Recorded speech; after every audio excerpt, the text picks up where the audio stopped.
सेठ ने कहा मुनीम जी जरा ये बताओ मेरे पास कितनी दौलत है। अरे सेठ जी क्या बात करते हो दौलत की, इतनी दौलत इतनी दौलत।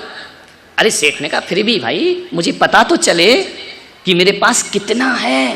मुनीम ने कहा सेठ जी एक दिन में तो हिसाब दे नहीं पाऊंगा। कितने दिन लगेंगे? बोले इतनी दौलत है कि मेरी आयु खत्म हो जाएगी लेकिन पूरा हिसाब नहीं दे पाऊंगा। तो सेठ ने कहा एक दो मुनीम और लगा दो, पता करो मेरे पास कितनी संपदा है। 10-10 मुनीम लगा दिए सुरेंद्र जी, 10-10 मुनीम लगा दिए। महीने भर हो गए, हिसाब नहीं लगा। सोचो कितनी दौलत हो गई। सेठ ने एक महीने बाद पूछा कि मुनीम जी क्या हुआ हिसाब का? तो बोले सेठ जी क्या बताएं, हम महीने भर हो गए हिसाब नहीं लगा। बोले फिर भी कुछ तो बताओ भाई कि मेरे पास है क्या। सेठ को छत पे ले गए, बोले दूर दूर तक जो जमीन दिख रही है ये सब तुम्हारी है सेठ जी। मेरी है? बोले हाँ ये पूरा गांव तुम्हारा है, अपार दौलत सेठ तुम्हारे पास इतना है। तुम तो क्या, तुम्हारे बच्चे भी बैठकर खाएं तो पैसों की कमी पड़ने वाली। तुम आज ही काम छोड़ दो, तुम्हारे बच्चे भी बैठ करके खाएंगे तो भी पैसों की कमी पड़ने वाली। इतना है सेठ ने कहा। बड़ा सुकून मिला सेठ को कि चलो हमने अपनी जिंदगी में कुछ तो किया। इतनी दौलत कि जिसका महीनों भी हिसाब नहीं लग पाया। बड़ा सुखी हुआ सेठ, बड़ा आनंदित हो गया। तकिए पे सिर रखता और गहरी नींद आ जाती है, बड़े आराम से जीता। लेकिन ये आदमी की जो खोपड़ी है ना, ये दिन भर कुछ ना कुछ सोचती रहती है, शांत नहीं रहती है। माला फेरेगी सोचेगी कुछ और, भोजन करेगी सोचेगी कुछ और, मंदिर जाएगी सोचेगी कुछ और, यहां बैठे हो सोचोगे कुछ और, घर में रहो तो महाराज याद आते हैं, यहां बैठ जाओ तो घर याद आता है। करे क्या आदमी, दिमाग खराब है आदमी का, कर क्या सकता है। बैठे बैठे सेठ को लॉन में बैठा था, अचानक एक कुविचार पैदा हो गया। ध्यान रखना, कुविचारों को पैदा होने में ज्यादा देर, अभी तक पॉजिटिव थे, पल भर नहीं लगता नेगेटिव बनने में। आज तक अच्छे थे, पल भर नहीं लगता बुरे बनने में। एक क्षण में सब कुछ चेंज हो जाता है, सोच विचार थिंकिंग थॉट सब बदल जाता है। एक क्षण लगता है, ध्यान रखना, ज्यादा नहीं लगता। एक कुविचार पैदा हो जाए तो 7 जन्मों की कस्में एक जन्म में टूट जाया करते हैं। एक गलत विचार कभी भी आपके अंदर पैदा हो सकता है। मैं आपसे निवेदन करना चाहता हूं, कोई कुविचार तुम्हारे अंदर पैदा हो जाए, किसी के बारे में भी पैदा हो जाए, उन गलत विचारों के अंकुर फूटे, उन्हें वहीं जोर से शक्ति से मसल देना चाहिए, वरना तुम्हारी जिंदगी अशांति में। गलत विचार तो फूटते हैं, ध्यान रखना, विचार करना है आपको। सेठ के मन में एक गलत विचार आ गया। एक गलत विचार जो दुनिया आनंद में थी वो दुख में परिवर्तित हो जाती है। गलत विचार किसी के भी उठ सकता है, उनको शक्ति से नष्ट करो वरना जिंदगी खराब हो जाएगी आपकी।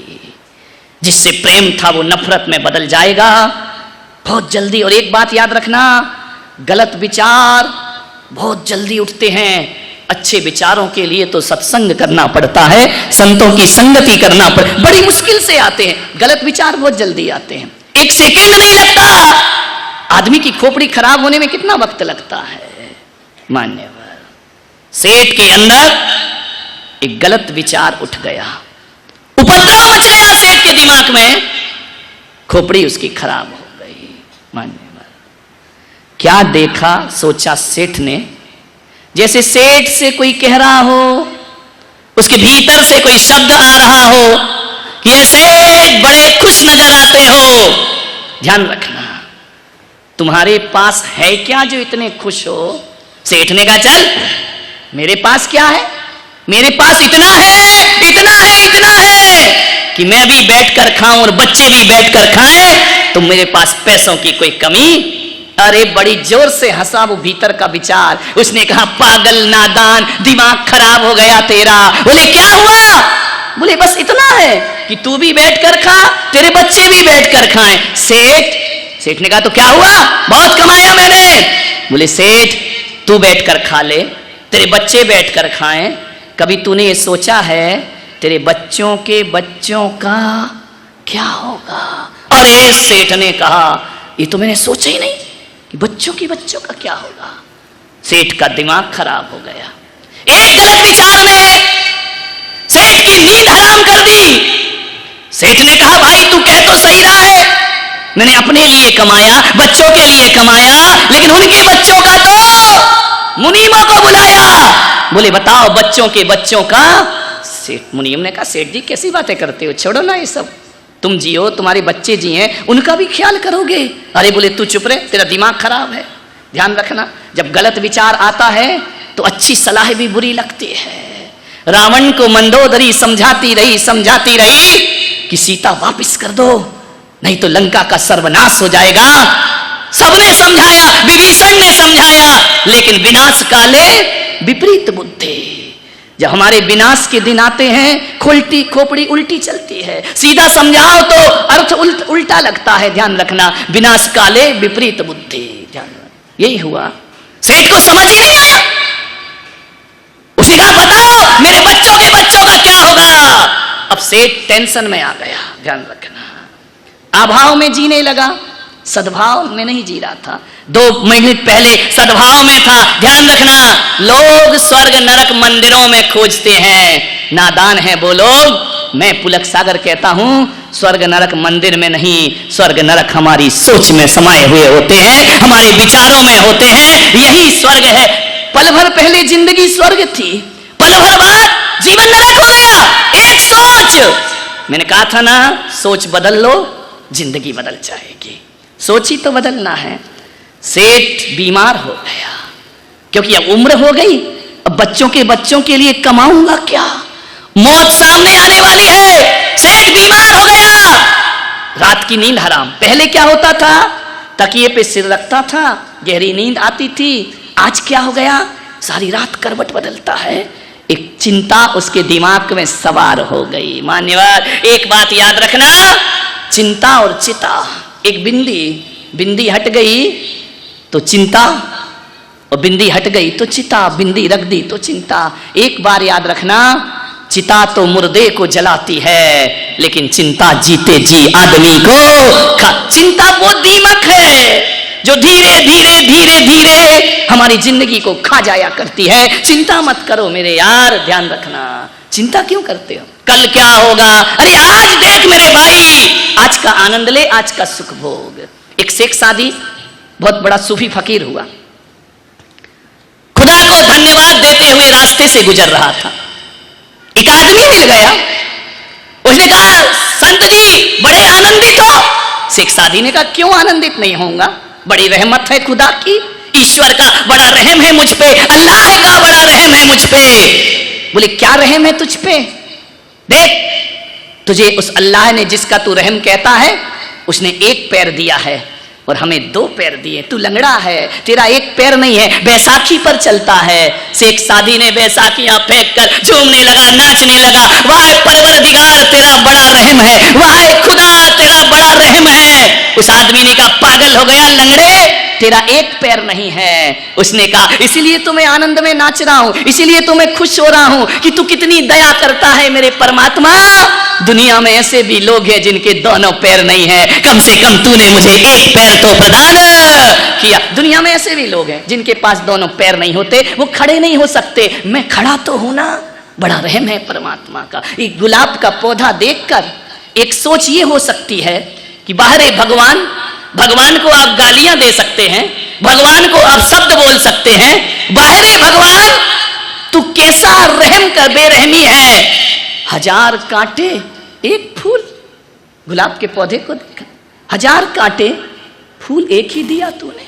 एक सोच ये है, और एक सोच ये होती है वाह रे भगवान तू कितना ध्यान रखता है, 1000 कांटों में भी एक फूल खिला दिया करता है, जिंदगी को आनंद से भर दिया करता है। कांटे वही हैं, फूल वही। दृष्टि किस पर है?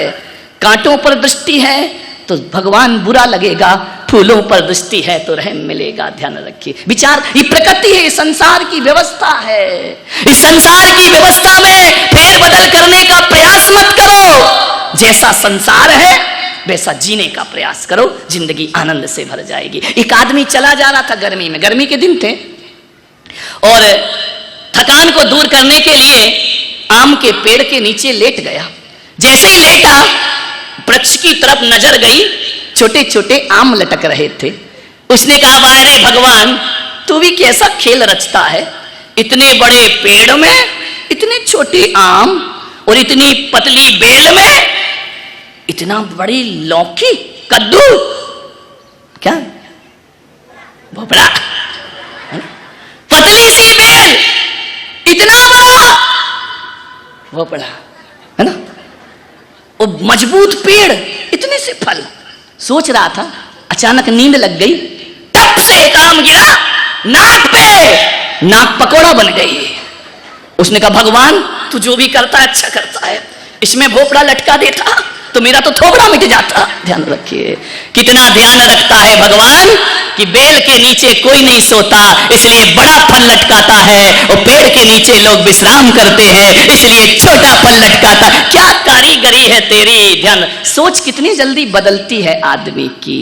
गिलास आधा भरा है, गिलास आधा खाली है, सोच है आपकी, ध्यान रखना। सेठ कुविचारों में फंस गया। एक फकीर था, रोज नमाज अदा करता था 5 टाइम की, मस्जिद में बैठकर। नवाब साहब एक दिन जुम्मे की नमाज पढ़ने आए। क्या देखता है वो फकीर कि मेरे पैरों में जूते नहीं, चप्पल नहीं, फटी पुरानी, पुराना जूता पहनता था। उसने खुदा से कहा कि वाह रे खुदा, ये नवाब जुम्मे के जुम्मे आता है और इसकी जूतियों में हीरे मोती जड़े हैं, मैं रोज आता हूं, मेरे पास फटे जूते हैं, क्या करता है तू खुदा, कम से कम अपना तो ध्यान रखा कर। मैं 5 टाइम की नमाज पढ़ता हूं, फटी जूतियां, और ये जुम्मे के जुम्मे आता है, हीरे मोती जड़ी जूतियां। इतना सोच ही रहा था कि क्या देखता है, मस्जिद की सीढ़ियों पर एक आदमी आ रहा है, हाथ के बल चढ़ते हुए, उसके दोनों पैर नहीं हैं। उस फकीर ने सोचा कि वाह रे खुदा, मैं तो अभी जूतियों पर सोच रहा था, तेरा कितना रहम है, तूने पैर तो दिए हैं, इस आदमी के पास तो पैर भी नहीं है। ध्यान रखना मान्यवर, उस फकीर की सोच बदल जाया करती है। इस प्रभु की दुनिया में जो कुछ मिला है उसकी कीमत समझो मेरे भाई। मैं जूतियों को रो रहा हूं, इसके पास पैर नहीं, फिर भी तेरे दर पे आ रहा है। मान्यवर सेठ चिंता के चुंगल में फंस गया।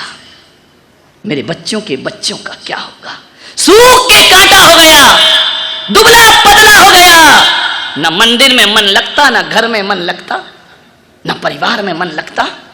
सेठानी ने कहा, सेठ जी क्या हो गया तुमको? बोले कुछ नहीं पता भाग्यवान, मन नहीं लगता मेरा।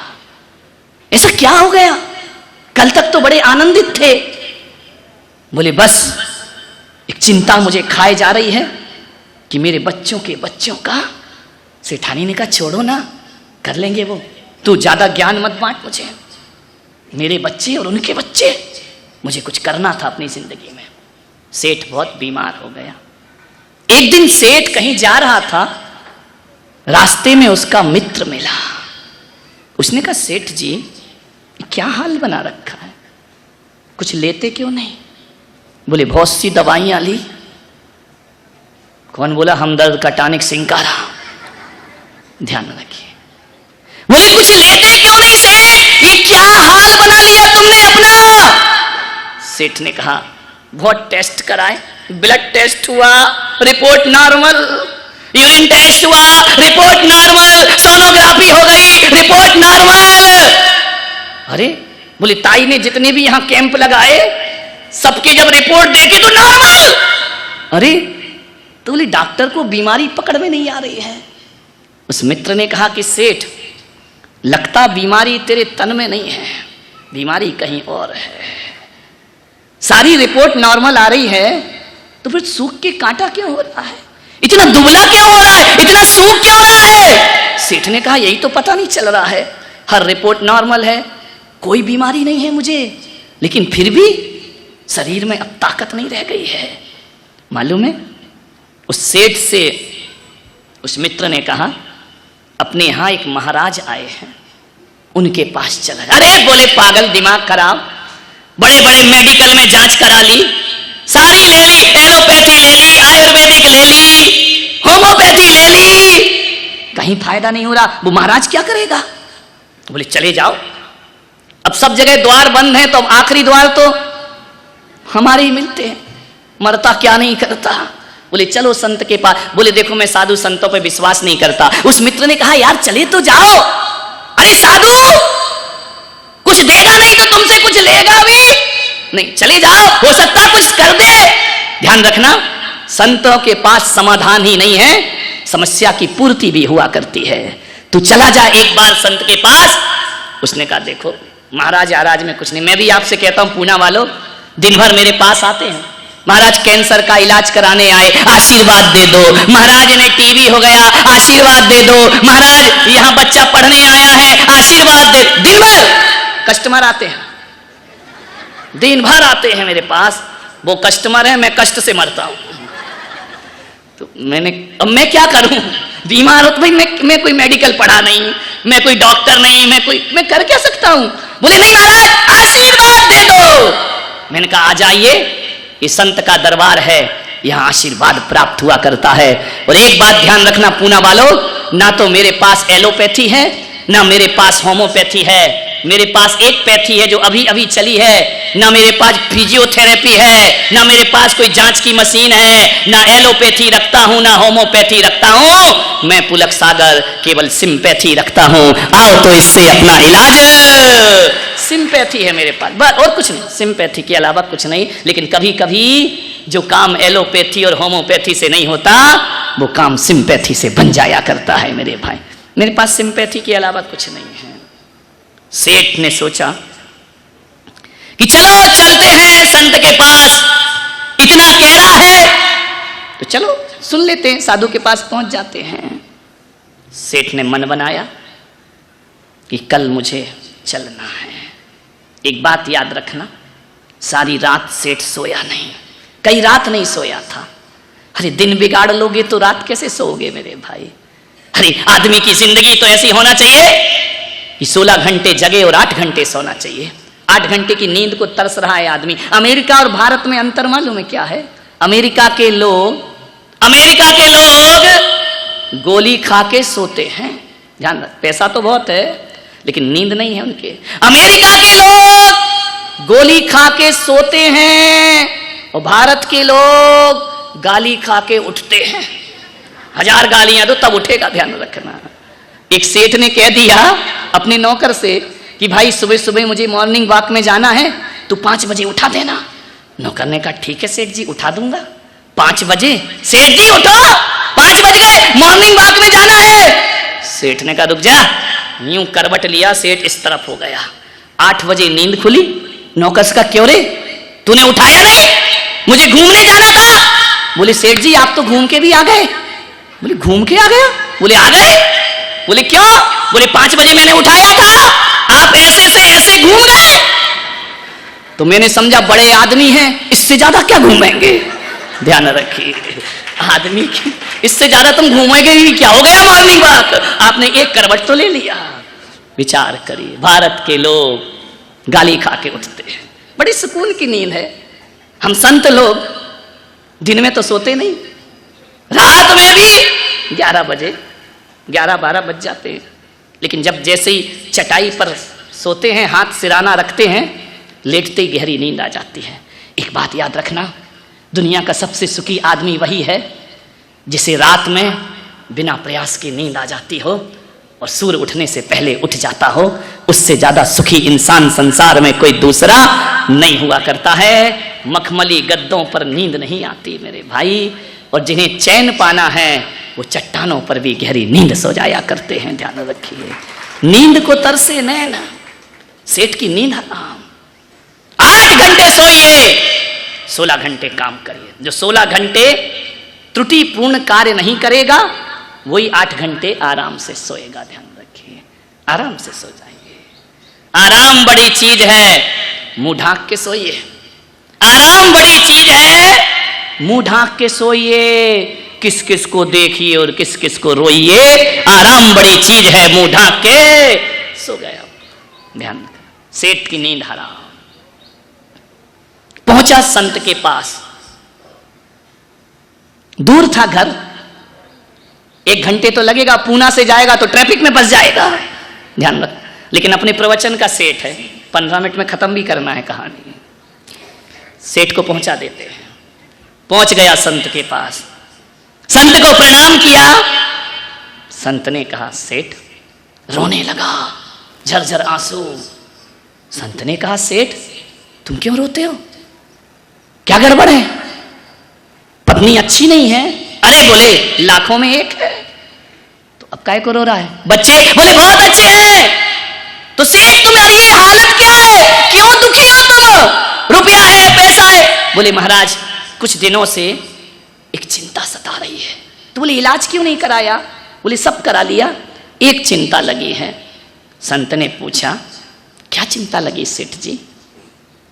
मेरे पास ऐसे तो बहुत कुछ है, रुपया है, पैसा है, नौकर चाकर सब है, मकान है, जमीन है, जायदाद है, फिर दुखी क्यों हो? बोले दुखी एक बात मेरे मन को खाए जा रही है भीतर ही भीतर, कि मैंने अपनी जिंदगी में क्या किया है। बोले बहुत तो किया, कितना है? बोले मैं भी बैठ कर खाऊं, मेरे बच्चे भी खाएं, चिंता तो और आगे की है। बोले क्या? बोले महाराज मेरे बच्चों के बच्चों का क्या होगा? महाराज ने कहा धत तेरे की सेठ, इतनी सी बात और इतना तनाव।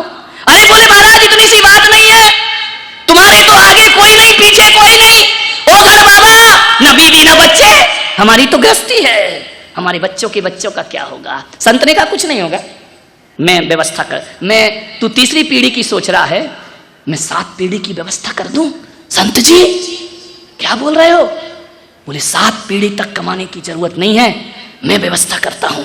बोलो महाराज, बोलो बोलो, आदेश करो, मेरी जिंदगी को बचाओ, मैं शांति से प्राण छोड़ सकूं। संत ने कहा थोड़ा काम, अरे आदेश करो, किसी तीर्थ पे कमरा बनाना है मैं बनवा दूंगा, कोई धर्मशाला बनवाना है मैं बनवा दूंगा, मंदिर बनवाना है। अरे संत ने कहा ये बकवास बंद कर, ये मंदिर धर्मशाला तू इतनी बड़ी समस्या लेकर आया है, समस्या इतनी बड़ी है भी नहीं, एक रास्ता बताऊंगा, तेरी 7 पीढ़ी की व्यवस्था हो जाएगी। हो जाएगी? थोड़ी चेहरे पर चमक आई, ऐसा लगा जैसे कोई टॉनिक पी ली हो। संत ने अभी कुछ दिया नहीं, आश्वासन दिया। संत ने कहा एक काम कर, कल सुबह एक काम करेगा? बोले करूंगा, जो आप कहोगे संत जी वो मैं करूंगा। संत ने कहा एक काम कर, कल सुबह तेरे गांव के बाहर एक झोपड़ी में एक बुढ़िया रहती है, कल सुबह उठ के प्रातः काल 1 थाली भोजन उस बुढ़िया को दे देना। बोले 1 थाली भोजन? उस बुढ़िया का कमरा अमरा बनवा दूं? अरे संत ने कहा नहीं, उसको झोपड़ी में ही रहने दे, कमरे वालों की हालत हम देख रहे हैं, उसको आराम से रहने दे झोपड़ी में, जा 1 थाली भोजन दे। बोले 1 थाली भोजन में सारी 7 पीढ़ी? अरे बोले 7 पीढ़ी सुधर जाएंगी, बस 1 थाली भोजन दे के आ जाना, कर लेगा? अरे महाराज आदेश करो। उस रात सेठ गया, उसे एक साहस मिला, उसे लगा कि यार अब तो समस्या का 1 थाली भोजन, मैं पागल कहां पड़ा हुआ था, इस संत ने व्यवस्था कर दी।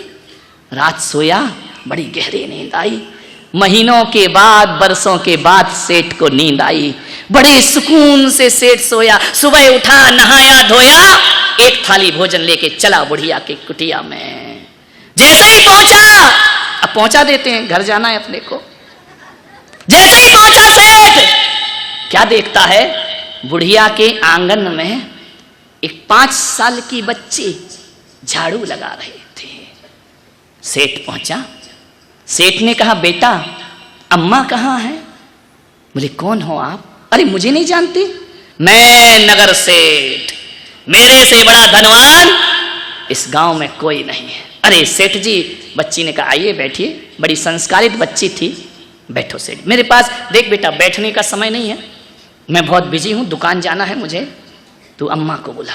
बोले सेठ जी थोड़ा तो इंतजार करो। बोले नहीं देख बेटा जल्दी कर, तू 5 साल की बच्ची, तुझसे क्या मुंह लगना, जा अम्मा को बुला के ला। बोले अम्मा अभी नहीं आ सकती है। बोले क्यों? बोले मेरी अम्मा भगवान का भजन कर रही है। अरे जाके बोल नगर सेठ आए हैं। नहीं नगर सेठ कुछ नहीं होता, मेरी अम्मा ने कहा है कि रामनाथ कोविंद भी आ जाएं, नरेंद्र मोदी भी आ जाएं, सुमित्रा महाजन भी आ जाए, तो मुझे भजन से कभी उठाना मत, वो इंतजार करें, मैं प्रभु का भजन कर रही हूँ, मैं भजन में से उन्हें उठा नहीं सकती हूँ। सेठ जी थोड़ा वेट करना पड़ेगा। सेठ को पहली बार लगा कि मेरे दरवाजे पे हजारों इंतजार करते हैं और ये बाबा ने मुझे कहाँ फंसा दिया। ये लड़की कह रही इंतजार करो, ये मुझसे नहीं होगा। फिर सेठ को आया, नहीं बीमारी मिटाना है, करो, मरता क्या नहीं करता, वक्त पड़े बाका तो गधे को कहे काका। आदमी बड़ा होशियार है। बोले ठीक है, ठीक, कोई बात नहीं बेटा, मैं बैठा हूं। 8 बज गए, 9 बज गए, 10 बज गए। उसने कहा बेटा अब जाके बुलाओ अम्मा को, कितनी देर भजन करती है तेरी अम्मा। बोले सेठ जी मेरी अम्मा घड़ी देख के भजन नहीं करती है, जब तक मन लगेगा बैठी रहेगी। और कभी कभी तो सेठ जी पूरे पूरे दिन सामायिक से नहीं उठती। पूरे दिन मार डाला तूने, पूरे दिन वेट करूंगा मैं यहाँ, मेरी दुकान का क्या होगा। उस बच्ची ने कहा फिर चले जाओ सेठ जी, कोई दिक्कत नहीं है, मेरी अम्मा को मैं नहीं उठा सकती हूँ। सेठ ने कहा तो अब मैं चलता हूं, 12 बज गए। एक काम कर बच्ची, ये भोजन की थाली लाया हूं, ये भोजन ले ले, अम्मा को दे देना। कि नगर सेठ ने सोने की थाली में भोजन भेजा है। बच्ची ने ऊपर से नीचे तक सेठ को देखा और कहा सेठ जी भोजन वापस ले जाओ। सेठ की आत्मा को ठेस पहुंची। उसने कहा नादान बच्ची, तुझे अकल नहीं है, इस सोने की थाली लौटा रही है, 56 भोग बना के लाया हूं, कभी खाया है तुमने? जाओ अम्मा को दे देना कि सेठ तुम्हें दे के गया है। बोले नहीं सेठ जी हमें ये भोजन नहीं चाहिए, वापस ले जाओ अपना भोजन। मेरे घर लोग खाने को तरसते हैं कि सेठ के घर पानी मिल जाए, और ये कहती हमें भोजन नहीं चाहिए। क्यों नहीं चाहिए बेटा? सेठ जी हमारे यहाँ भोजन आ चुका है। कौन दे गया? एक ब्राह्मण दे गया। क्या दे गया? केले के पत्ते में दही और भात दे गया है। अरे पागल, उसको हटा, ये तो रोज खाती है, ये खा सेठ के घर का भोजन, 56 प्रकार का भोग। उसने कहा नहीं, मेरी अम्मा ने मना किया है। मालूम है सेठ जी, मेरी अम्मा कहती है हमारे घर में यदि एक बार भोजन आ जाए तो दोबारा हम किसी का भोजन नहीं लिया करते हैं, चाहे वो कितना भी स्वादिष्ट हो जाए, आप अपना भोजन वापस ले जाओ। सेठ ने कहा बेटा रख ले, कल काम आएगा। बोले नहीं सेठ जी हमको नहीं चाहिए। बोले कल किसी ने नहीं दिया तो बोले मेरी अम्मा ने कहा है कि हम कल की चिंता नहीं किया करते हैं, जो आज देता है वो कल भी देता है, हमें कल की कोई परवाह नहीं है।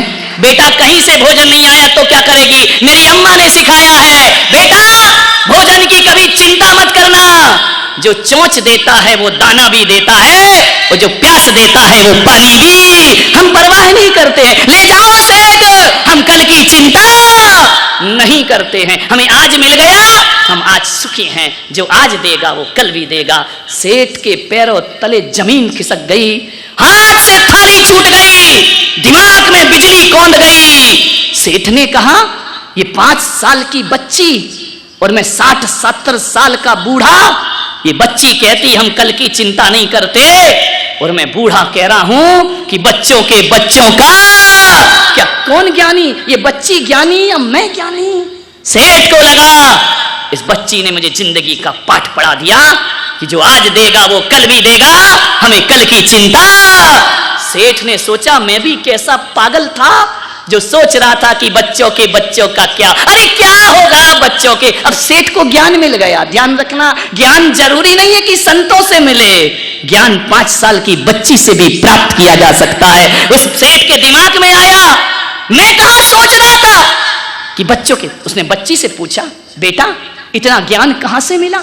मेरी अम्मा ने दिया है सेठ जी। तुम्हें क्या गम है सेठ जी?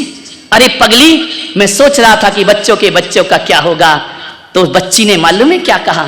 सेठ जी जरा ये भी सोच लेते कि बच्चों के बच्चे कोई लूले लंगड़े पैदा होंगे जिनके लिए तुम जोड़ के रख जाओगे, और तुम्हारे पुरखे कौन सा छोड़ गए थे जिसके लिए तुम उन्हें छोड़ के जाओगे। छोटी सी बच्ची ने कहा कि सेठ जी एक सूत्र लेकर जाओ, पूत कपूत तो का धन संचय, पूत सपूत तो का धन संचय। यदि औलाद कपूत निकल गई कितना भी जोड़ के रख जाओ बर्बाद कर देगी, और औलाद यदि सपूत है 1 रुपया भी ना दो तो हजारों की दौलत कमाने की ताकत रखेगी। पूत कपूत तो का धन संचय, पूत सपूत तो का धन। किस धन का संचय करते हो आप? सेठ को लगा इस बच्ची ने बहुत कुछ मुझे सिखा दिया।